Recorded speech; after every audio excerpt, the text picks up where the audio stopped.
Teman-teman, sebelum kita mulai perkuliahan kita pada pagi hari ini, mari kita buka dengan bacaan basmalah bersama-sama.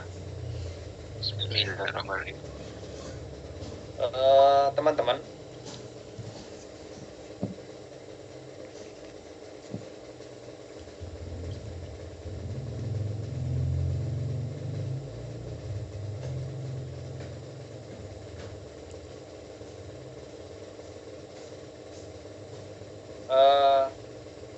teman-teman, kali ini kita akan mencoba memahami materi dari kelompok 5 ya dan kelompok 6 ya.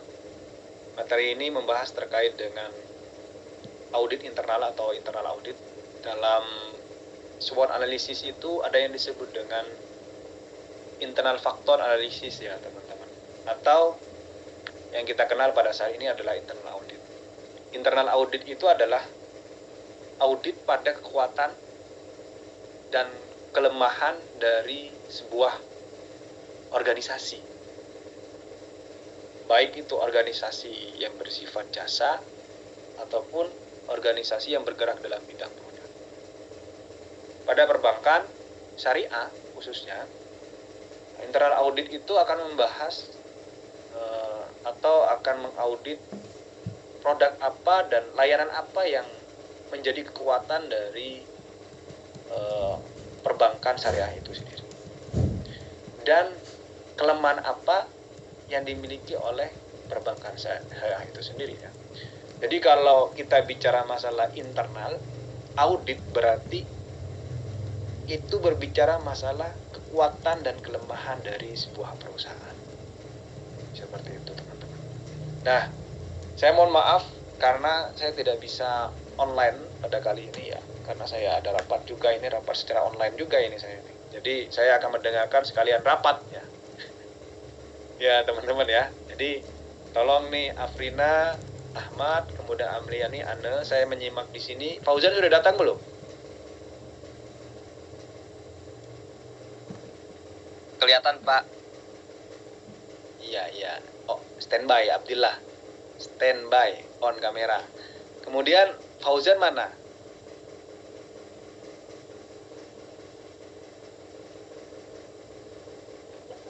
Nggak tahu. Fauzan mau masuk atau tidak?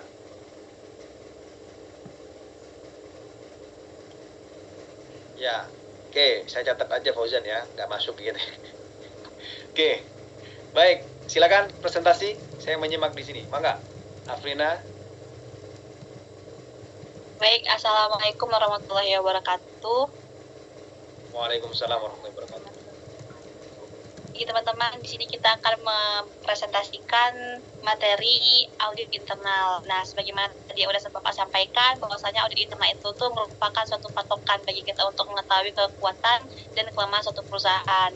Yang mana audit internal ini merupakan bagian integral dan proses pengambilan keputusan strategis dalam sebuah organisasi, teman-teman.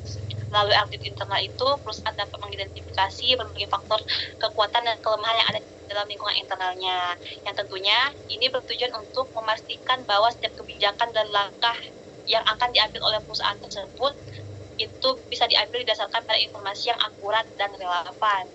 Nah, selanjutnya dari kelompok kita, yaitu kelompok 5 yang beranggotakan ada saya sendiri, lalu juga ada Ahmad Abdillah, ada Amelia Sulastri Nur Hidayat, dan Anne Putri, dan terakhir juga ada Fauzan Baharudin. Di sini kami akan menjabarkan tentang audit internal itu sendiri berdasarkan dari sifatnya, lalu juga mengintegrasikan strategi dan manajemen budaya. Lalu kita juga akan melihat dari pemasaran, keuangan, akuntansi, analisis titik impas, dan lain sebagainya yang nanti akan dijabarkan satu persatu oleh kita. Nah, pertama kita akan menjabarkan tentang sifat audit internal itu sendiri dan bagaimana tampilan berbasis sumber daya, yang mana ini akan dijabarkan oleh teman kita Amelia Sulastri Hidayat. Kepada Amel dipersilakan waktu dan layarnya. Baik, terima kasih Afrina atas waktu dan layarnya. Oke, teman-teman, alhamdulillah ya, kita bisa berkumpul secara online pada pagi ini. Hari ini kita membahas tentang hari ini kita akan mulai dengan membahas sifat audit internal. Sebagaimana yang telah diketahui bahwasannya kata dasar dari sifat itu yaitu karakter. Nah, jadi sifat audit internal ini merujuk pada karakteristik atau ciri khas dari proses audit internal yang dilakukan dalam suatu organisasi. Jadi audit internal ini di dalamnya itu mencakup tadi yang sudah dijelaskan oleh Bapak dan disinggung juga oleh Afrina, bahwasanya menjelaskan terkait kekuatan dan kelemahan di dalam perusahaan itu sendiri. Kemudian dilihat dari tampilan berbagai sumber data, audit internal ini memiliki tujuan, yang mana tujuannya itu untuk membantu perusahaan agar mengidentifikasi kekuatan dan kelemahan di seluruh aspek bisnis, mencakup fungsi manajemen, pemasaran, keuangan, produksi, penelitian, dan pengembangan serta sistem informasi manajemen. Jadi di sisi lain, tujuan audit internal itu untuk mengidentifikasi bagaimana perusahaan ini menganalisis atau mengetahui terkait kekuatan dan kelemahannya tersebut yang tentunya terdapat di dalam beberapa aspek bisnis tersebut. Boleh di next.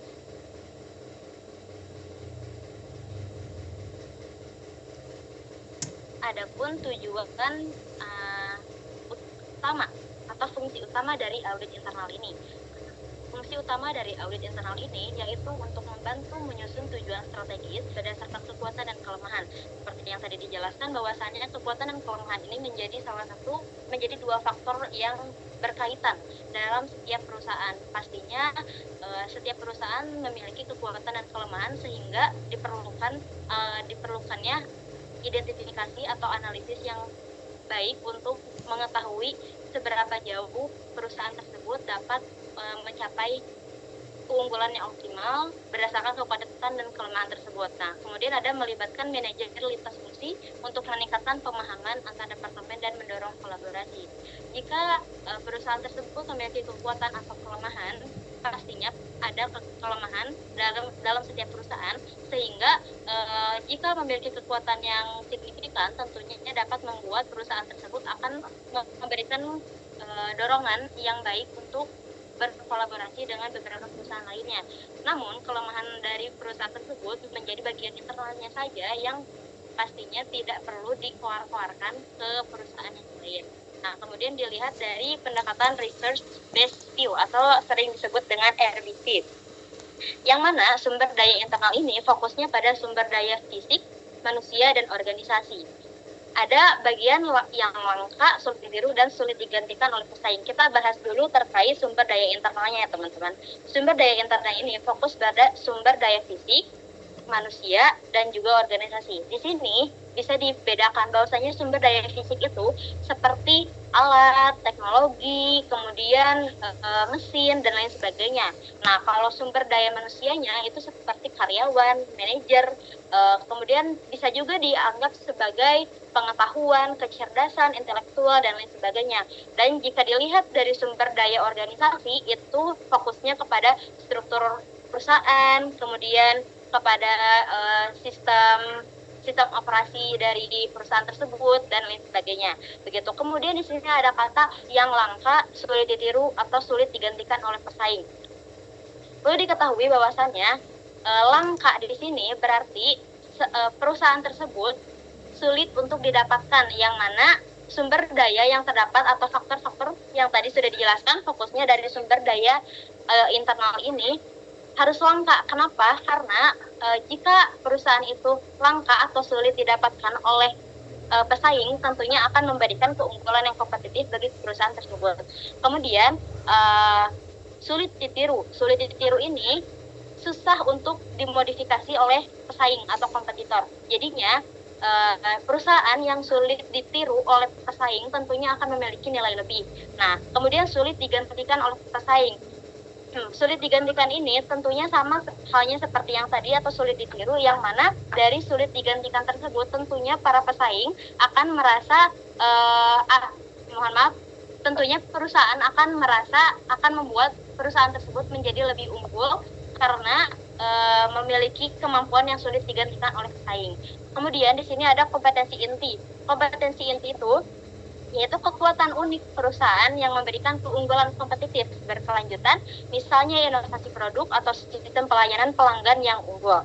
Jadi bukan hanya harus langka, sulit ditiru atau sulit digantikan oleh pesaing, tetapi dilihat dari pendekatan research based view ini juga, kompetensi inti dari perusahaan itu harus memiliki inovasi produk yang unik sehingga akan membuat perusahaan tersebut menjadi lebih berkembang dan juga memiliki keunggulan yang kompetitif. Boleh di next.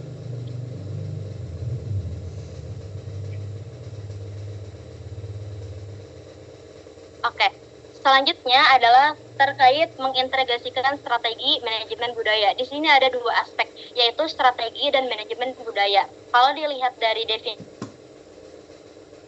yang kita tahu, budaya itu seperti kebiasaan atau adat yang sering dilakukan di perusahaan tersebut atau di lingkungan gitu ya.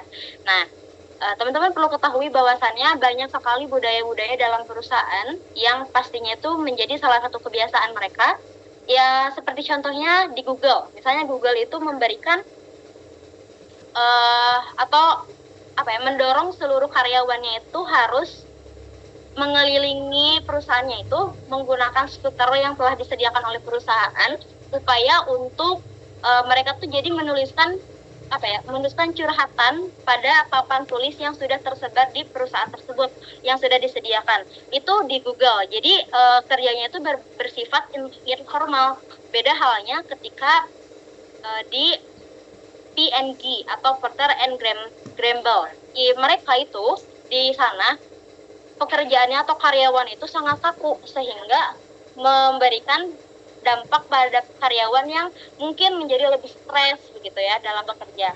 Nah, ini dalam budaya seperti itu mengakibatkan adanya dorongan untuk melakukan strategi tersebut begitu. Jadi bisa disimpulkan dalam bahasa yang lebih singkat tuh bahwasannya dari budaya akan memberikan dorongan kepada strategi yang dilakukan oleh karyawan tersebut. Nah, di sini tuh ada pentingnya pentingnya integrasi strategi dan budaya. Budaya organisasi yang mendukung strategi perusahaan dapat meningkatkan efektivitas implementasi dan mencapai tujuan lebih cepat. Adapun seperti ini maksudnya dari kalimat tersebut. Jadi ada budaya, misalnya memiliki suatu perusahaan A misalnya memiliki budaya etos kerja tinggi dan budaya B memiliki etos kerja yang rendah. Nah, di budaya etos kerja tinggi tentunya akan membuat karyawan tersebut dengan budaya-budaya yang memiliki etos kerja tinggi tentunya akan memberikan peningkatan yang lebih signifikan terhadap perusahaan. Gitu. Jadi karena memiliki etos kerja yang tinggi, tentunya strategi yang terdapat di perusahaan tersebut akan dijalankan menjadi lebih optimal. Beda halnya dengan perusahaan B yang etos kerjanya rendah dan juga karyawannya pun mungkin cenderung memiliki kompetensi yang rendah ataupun kurang tidak sesuai dengan apa yang diharapkan, sehingga mengakibatkan perusahaan tersebut menjadi kurang optimal dalam keunggulannya tersebut. Gitu. Jadi gimana caranya agar perusahaan yang memiliki etos kerja rendah ini memiliki hal yang sama dengan perusahaan yang memiliki etos kerja yang tinggi. Di sini ada langkah untuk melakukannya, yaitu salah satunya tadi melihat dari sumber daya manusia yang mana terdapat karyawan dan juga manajer. Di sini mereka semuanya memiliki peran masing-masing sehingga bisa dilakukan seperti halnya komunikasi yang baik untuk misalnya manajer memberikan semangat kepada karyawan atau memberikan motivasi-motivasi agar mereka memiliki etos kerja yang tinggi sehingga akan mempengaruhi perusahaan tersebut menjadi lebih optimal. Begitu. Kemudian jika untuk yang memiliki etos kerja yang tinggi, maka bisa diberikan apresiasi atau diberikan motivasi juga agar mereka tetap bisa melakukan etos kerja yang tinggi untuk memberikan kestabilan dalam perusahaan tersebut. Nah, dari langkah strategi tersebut ada identifikasi kesesuaian strategi dan budaya. Jadi budaya dan strategi ini dua hal yang harus bekerja sama, tidak bisa terpisahkan gitu, harus bekerja bersama-sama. Intinya ada di komunikasi gitu. Nah, memastikan bahwa budaya organisasi selaras dengan strategi yang direncanakan untuk meminimalkan resistensi dan meningkatkan adaptabilitas. Jadi harus menyamakan bukan hanya visi dan misi saja yang harus disamakan, tetapi komunikasi juga menjadi hal penting yang dapat membangun citra perusahaan menjadi lebih unggul. Kemudian meningkatkan komunikasi, tadi yang sudah dijelaskan antara departemen. Audit internal juga menciptakan ruang untuk interaksi dan komunikasi lintas departemen, mendorong sinergi dan di antara tim yang berbeda. Begitu. Kemudian, ada pun manfaat dari integrasi tersebut. Yang mana manfaat ini akan mempercepat implementasi strategi dengan meminimalkan hambatan internal dan juga membangun dukungan yang lebih kuat dari karyawan untuk mencapai target strategis. Begitu teman-teman, kurang lebihnya mohon maaf, saya kembalikan kepada moderator. Baik, terima kasih kepada TML sudah menjelaskan tentang apa itu sifat audit internal, lalu juga cara mengintegrasikan strategi dan manajemen budaya dalam audit internal itu sendiri. Sebagaimana yang kita dapatkan teman-teman yang sudah dijelaskan tadi sama TML, bahwasanya audit internal itu kurang lebih seperti proses evaluasi ya teman-teman, yang dilakukan di dalam perusahaan untuk memastikan bahwa seperti operasional, lalu juga keuangan dan sistem kontrolnya itu berjalan dengan lancar. Yang mana ini ditujukan untuk mendeteksi apakah masalah sebelum masalah yang ada di internal perusahaan itu tuh masih bisa diatasi atau sistemnya itu masih bisa diefisiensikan. Lalu juga untuk mengintegrasikan strategi dalam perusahaan terkait dengan manajemen budayanya, secara singkatnya ya, sebagaimana mungkin yang bisa kita simpulkan bahwasanya ini bisa dijadikan sebagai suatu memastikan bahwa cara kerja, lalu nilai dan norma perusahaan itu tuh mendukung strategi-strategi yang akan digencarkan oleh perusahaan itu sendiri. Sebagai contoh mungkin yang bisa kita ambil seperti perusahaan startup teman-teman, yang mana pada umumnya itu menganut budaya inovatif ya. Mungkin kesulitan apabila menerapkan strategi yang terlalu formal dan birokratis, barangkali seperti itu. Oke, selanjutnya kita akan mendengarkan pemaparan terkait dengan pemasaran dan keuangan serta akuntansi, yang mana ini menjadi bagian dari audit internal itu sendiri gitu. Bagaimana audit internal audit internal berperan dalam pemasaran dan strateginya, lalu juga sistem keuangan dan akuntansinya, yang akan dijelaskan oleh saudari kita Ana. Kepada Ana dipersilahkan. Baik, terima kasih kepada Bu Aprina. Di sini saya akan menjelaskan tentang pemasaran dan keuangan akuntansi. Pemasaran itu sendiri yaitu inti dari bagaimana sebuah perusahaan memenuhi kebutuhan dan keinginan pelanggan. Bukan hanya soal menjual, tapi juga mencakup beberapa aspek yang berkontribusi dalam memahami, menciptakan, dan memenuhi permintaan pelanggan. Fungsi utama pemasaran itu ada 7. Yang pertama, analisis pelanggan. Dalam pemasaran, memahami siapa pelanggan kita dan apa yang mereka inginkan, ini melibatkan survei dan analisis data pelanggan. Dengan profil pelanggan yang jelas, kita dapat membidik segmen pasar yang tepat dan mengembangkan produk yang sesuai. Yang kedua yaitu menjual produk dan jasa. Menjual produk membutuhkan lebih dari sekedar transaksi. Ini mencakup iklan, promosi, dan menjaga hubungan pelanggan. Strategi ini sangat penting untuk menjaga posisi di pasar dan meningkatkan loyalitas. Yang ketiga yaitu perencanaan produk dan jasa. Perencanaan ini meliputi desain, pengemasan, dan penentuan fitur produk. Sebelum diluncurkan, kita melakukan uji coba untuk mengurangi resiko. Perencanaan yang baik bisa membuat produk lebih menarik dan sesuai dengan kebutuhan pasar. Yang keempat yaitu penetapan harga. Harga ditentukan berdasarkan daya beli pelanggan, regulasi, dan strategi pesaing. Tujuannya agar harga sesuai dengan kualitas produk dan tetap kompetitif. Yang kelima yaitu distribusi. Distribusi memastikan produk tersedia di tempat dan waktu yang tepat. Ini bisa melalui pengecer, grosir, atau langsung ke konsumen.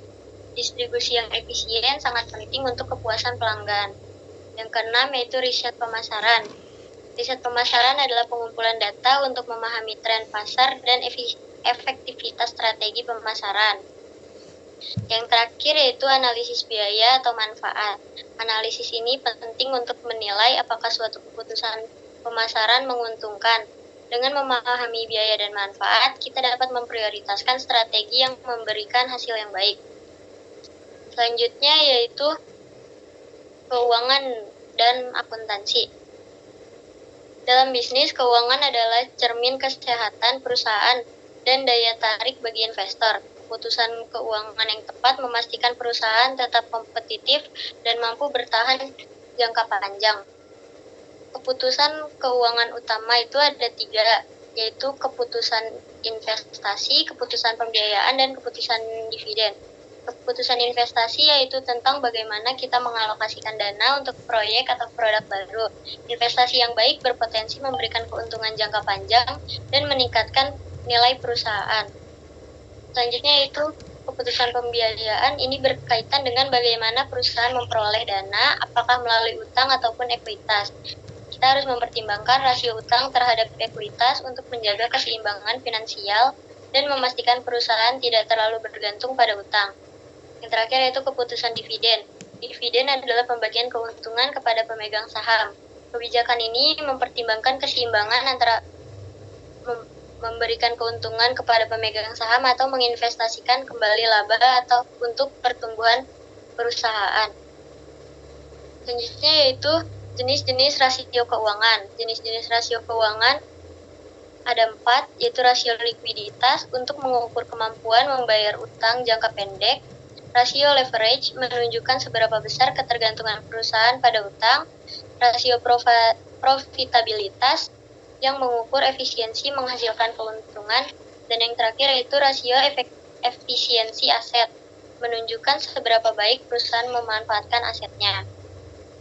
Secara keseluruhan, strategi pemasaran dan keuangan yang baik sangat penting dalam mencapai tujuan bisnis. Dengan memahami dan menerapkan kedua aspek ini, perusahaan bisa tetap kompetitif di pasar yang dinamis. Sekian dari saya kembalikan ke Bu Afrina.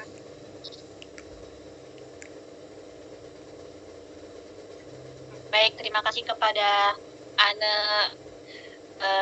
Kita sudah mengetahui ya bagaimana audit internal itu berperan dalam pemasaran, yang mana di dalam pemasaran itu sendiri kita juga akan menganalisis bagaimana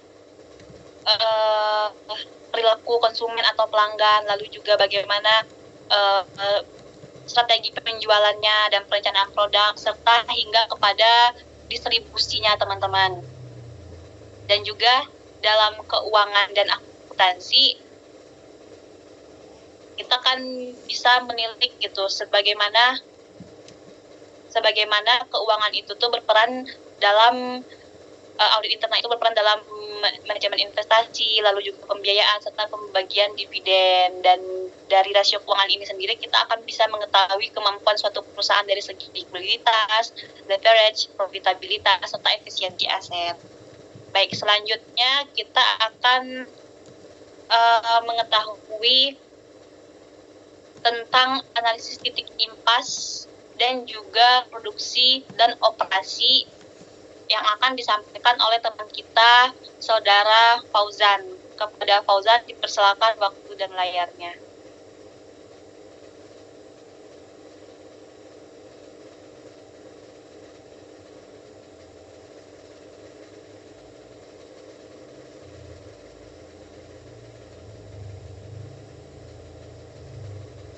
Fauzan ada, memang.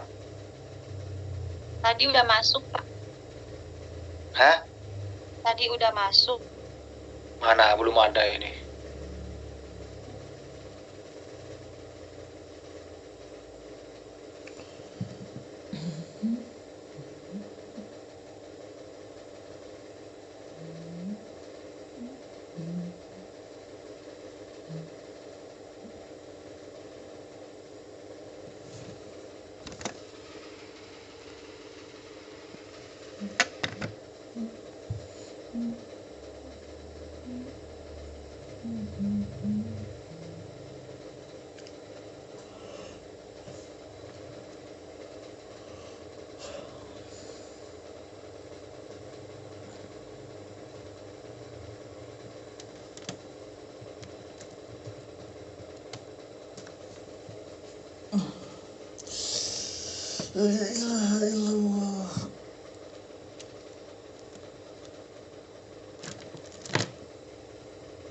Silakan yang lain dulu, kalau jangan tunggu yang nggak ada orangnya.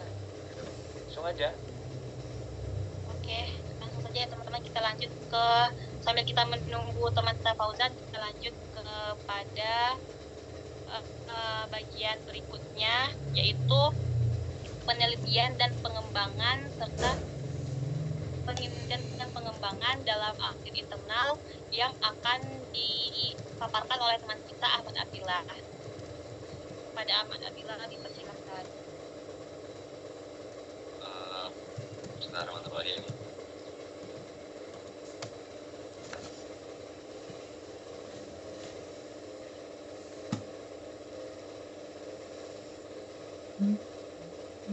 Berbicara soal penelitian dan pengembangan, ini adalah elemen internal utama yang harus dievaluasi oleh perusahaan untuk mengidentifikasi kekuatan dan kelemahan spesifik. R&D penting bagi perusahaan yang menggunakan strategi pengembangan produk karena R&D yang kuat dapat membantu menciptakan produk baru yang memenuhi kebutuhan pasar atau mengembangkan produk yang sudah ada sebelumnya agar lebih sesuai dengan kebutuhan pasar. Contoh kasusnya adalah JM Smucker Company dan Microsoft, di mana JM Smucker mengalokasikan presentase yang relatif kecil dari pendapatannya untuk R&D, yaitu sekitar 0,4%, sedangkan Microsoft menginvestasikan sekitar 13% dari pendapatan untuk R&D ini atau Research and Development. Ini mencerminkan perbedaan kebutuhan antara perusahaan berbasis teknologi tinggi yang membutuhkan investasi R&D besar dan perusahaan di sektor lain. Pada tahun 2012, Huawei Technologies mengalokasikan 25% lebih banyak anggaran untuk R&D menjadi 4,7 dolar miliar. Hampir setara dengan Ericsson. Keputusan utama bagi banyak perusahaan adalah memilih antara menjadi first mover atau late follower. Strategi first mover ini berarti perusahaan menghabiskan banyak biaya pada R&D untuk menjadi yang pertama mengembangkan produk baru. Sementara late follower itu menghabiskan lebih sedikit untuk R&D dengan cara meniru produk yang sebelumnya sudah ada, tapi kemudian dikembangkan lagi agar bisa bersaing di pasar dan lebih sesuai dengan kebutuhan market. Kemudian pendekatan anggaran R&D itu ada beberapa, salah satunya adalah pendanaan banyak proyek, presentasi penjualan, menyamai R&D pesaing, dan juga berdasarkan tujuan produk. Tantangan dari penelitian dan pengembangan ini atau R&D antara lain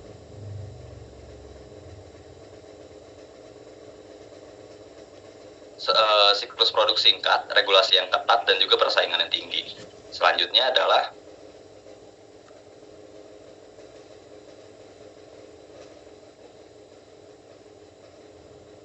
udah segitu ya. Kembalikan kepada moderator.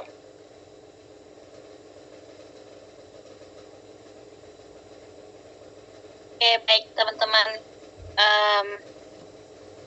Dari yang sudah dijelaskan oleh teman kita Ahmad tadi, bahwasanya audit internal pada R&D ini tuh tujuan umumnya itu mengevaluasi efektivitas penelitian dan pengembangan dalam menciptakan produk baru atau inovasi ya teman-teman. Yang mana tujuannya ini adalah memastikan investasi di R&D ini memberikan hasil yang sesuai dengan strategi perusahaan. Mungkin tambahan sedikit contoh sebagaimana perusahaan farmasi itu kan memang biasanya memang sangat membutuhkan penelitian di bidang kesehatan dan pengobatan. Nah, perusahaan farmasi melakukan audit R&D untuk memastikan bahwa anggaran yang dikeluarkan untuk penelitian obat baru itu digunakan secara efisien dan memberikan hasil yang diharapkan. Oke, selanjutnya kita akan membahas tentang sistem informasi manajemen yang akan dijelaskan oleh saya sendiri. Oke, teman-teman, sistem informasi manajemen ini merupakan landasan ya pengambilan keputusan di perusahaan, yang mana ini akan mengintegrasikan informasi dari berbagai fungsi bisnis dan juga berbagai departemen. Nah, pada umumnya tujuan dari sistem informasi manajemen ini yaitu untuk meningkatkan kinerja perusahaan dengan mengumpulkan data ya data dari berbagai sumber internal seperti keuangan, lalu juga ada produksi, lalu juga ada pemasaran, serta bisa jadi dari data eksternal seperti informasi sosial dan ekonomi. Nah, yang kemudian data ini dielaborasikan dan diolah menjadi informasi yang bisa digunakan seorang manajer perusahaan untuk mendukung pengambilan keputusan strategis maupun operasionalnya. Barangkali contoh penerapannya seperti perusahaan Indomaret yang menggunakan sistem informasi manajemen ini untuk melacak stok barang di setiap cabangnya secara real time. Oke. Nah, lalu fungsi utama dari strategi sistem informasi manajemen ini, yang pertama itu sebagai untuk penginput data yang ditujukan mengumpulkan informasi dari berbagai sumber yang sudah dijelaskan tadi. Lalu yang kedua itu memproses data, yakni mengolah data menjadi informasi yang bermanfaat. Dan terakhir yaitu evaluasi alternatif strategi, yang mana ini akan menyediakan berbagai opsi strategi untuk dipertimbangkan oleh manajemen berdasarkan informasi yang tersedia. Oke, selanjutnya kita akan membahas tentang analisis rantai nilai atau yang disebut dengan VCA. VCA ini singkatan dari Value Chain Analysis. Nah, yang mana VCA ini adalah metode yang digunakan untuk memahami aktivitas mana yang dalam perusahaan itu yang memberikan nilai tambah bagi produk maupun jasa. Yang mana VCA ini menganalisis seluruh proses bisnis teman-teman, dari pengadaan barang mentah hingga layanan pemula jual, untuk melihat aktivitas mana yang paling berkontribusi terhadap keuntungan dan nilai perusahaan. Yang mana dalam konteks audit internal, VCA ini membantu mengidentifikasi area yang perlu diperbaiki atau dioptimalkan untuk mendukung tujuan strategis perusahaan itu sendiri. Nah, ini dalam implementasinya ada aktivitas utama yang mana itu desain produk, pengadaan bahan, produksi, dan layanan pemula jual. Lalu dari aktivitas itu tuh dilanjutkan dengan analisis biaya, yang mana biaya terkait setiap aktivitas diukur untuk menentukan kekuatan dan kelemahan operasional dibandingkan dengan pesaing. Dan terakhir yaitu dari VCA ini tuh timbullah kompetisi inti dari perusahaan itu, yang mana kompetensi inti dari perusahaan itu, yang mana kompetensi utama yang unggul dapat menjadi keunggulan kompetitif berlanjutan. Misalnya dari segi distribusi. Dari segi distribusi ternyata perusahaan itu tuh memiliki peluang untuk optimalisasi distribusi yang lebih efisien dari perusahaan-perusahaan lainnya. Nah, dari pengoptimalan distribusi ini bisa menjadi nilai tambah bagi perusahaan itu tuh untuk meningkatkan persaingannya di pasar ya, teman-teman. Oke. Nah, terakhir ada benchmarking dan implementasi VCA itu sendiri. Oke. Sebelumnya kita harus mengetahui dulu benchmarking itu apa. Benchmarking itu adalah teknik yang digunakan untuk mengukur kinerja suatu perusahaan dengan standar eksternal yang telah terbukti efektif. Nah, dalam konteks audit internal, benchmarking ini membantu perusahaan untuk melihat di mana posisi mereka dibandingkan dengan pesaing atau praktik terbaik di industri. Ini bukan hanya tentang meniru pesaing ya teman-teman, tapi juga tentang menemukan peluang untuk inovasi. Nah, pada audit internal, pengaruh dari benchmarking ini memberikan auditor pandangan yang baru, yang lebih luas tentang posisi perusahaan di pasar, yang mana mereka dapat menilai apakah praktik yang diterapkan saat ini efektif atau efisien, apakah perlu ditingkatkan standar eksternalnya, perlu ditingkatkan berdasarkan standar eksternal yang mereka peroleh. Sebagai contoh simpelnya saja dalam penerapan di perusahaan retail seperti Alfamart itu menggunakan benchmarking untuk melihat strategi pengendalian stok barang yang digunakan oleh pesaing seperti Indomaret, teman-teman. Nah, jika pesaing memiliki sistem manajemen inventaris yang lebih efisien, Alfamart dapat belajar dari sistem tersebut dan menerapkan perubahan yang sesuai untuk meningkatkan kinerja mereka secara internal. Oke. Dan terakhir, dari matriks evaluasi faktor internal, yang mana kita akan melihat dan memperoleh materi ini dari paparan Ahmad Abdillah. Barangkali kepada Ahmad Abdillah dipersilakan waktu dan layarnya.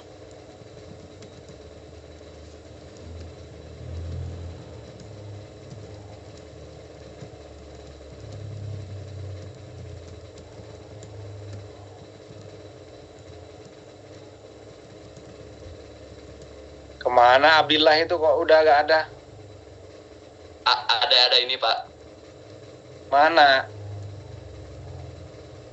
pakai laptop Andre Pak. Oh ya. Ya langsung. Selanjutnya adalah matriks evaluasi faktor internal. Wait. Nah, ini adalah alat dalam manajemen strategis yang digunakan untuk mengevaluasi kekuatan dan kelemahan internal suatu perusahaan. Matriks ini memberikan dasar bagi pengambilan keputusan strategis dengan cara merangkum dan menilai faktor-faktor internal di berbagai bidang fungsional perusahaan. Berikut ini adalah langkah-langkah penyusunan dan interpretasi dari IFA Matrix atau International Factor Evaluation Matrix. Tujuannya adalah membantu merangkum dan menilai faktor internal perusahaan. Nah, langkah-langkahnya yang pertama, identifikasi faktor internal utama, yaitu daftar faktor-faktor utama hasil dari audit internal. Sebaiknya terdiri dari setidaknya terdiri dari 20 faktor mencakup kekuatan dan kelemahan. Terus gunakan data kuantitatif seperti presentase, rasio, dan angka perbandingan agar lebih spesifik. Selanjutnya tentukan bobot masing-masing faktor dari 0,0 hingga 1,0 tergantung pada pentingnya faktor tersebut bagi kesuksesan perusahaan dalam industrinya. Jumlah total bobot harus sama dengan 1,0. Yang ketiga, berikan penilaian atau rating pada setiap faktor dari 1 hingga 4 untuk menunjukkan apakah faktor tersebut merupakan kelemahan utama, 1, kelemahan minor, 2, kekuatan minor, 3, atau kekuatan utama. Jadi 1 sampai 4 itu adalah simbol. Sekali lagi, kelemahan utama itu disimbolkan oleh angka 1, kelemahan minor itu disimbolkan oleh angka 2, kekuatan minor itu disimbolkan oleh angka 3, dan kekuatan itu utama. Mana itu? Ada nggak gambarnya itu, Andre?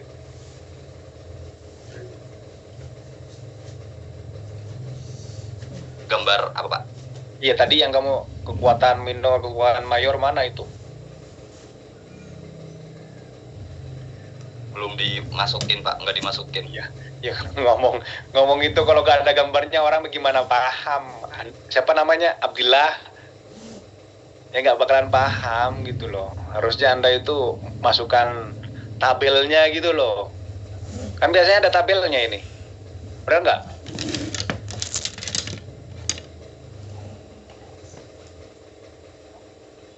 Ya, bobot nilai itu loh. Ada kan biasanya? Abdillah. Iya Pak, nggak tahu Pak yang biasanya kayak gimana Pak. Soalnya itu kan masuk ke rating Pak, penilaian. Mana itu ratingnya? Kok nggak ada di sini juga penilaian, penentuan bobot, skor tertimbang itu ada ada tabelnya itu loh. Ada itu di buku itu ada loh. Ya, belum dimasukin ke PPT Pak. Ya udah, terus ke bawah. Nah, orang nggak bakalan paham apa yang kamu omongin kalau misalnya kayak gini, nggak bakalan paham juga kan? Karena tidak ada contohnya. Benar tidak? Yang lain coba saya nanya ke Abdul Aziz misalnya. Abdul Aziz tahu nggak apa ini penentuan bobot penilaian? Yang mana penentuan bobotnya kan nggak tahu kan? Ya Abdul Aziz ya. Halo Abdul Aziz.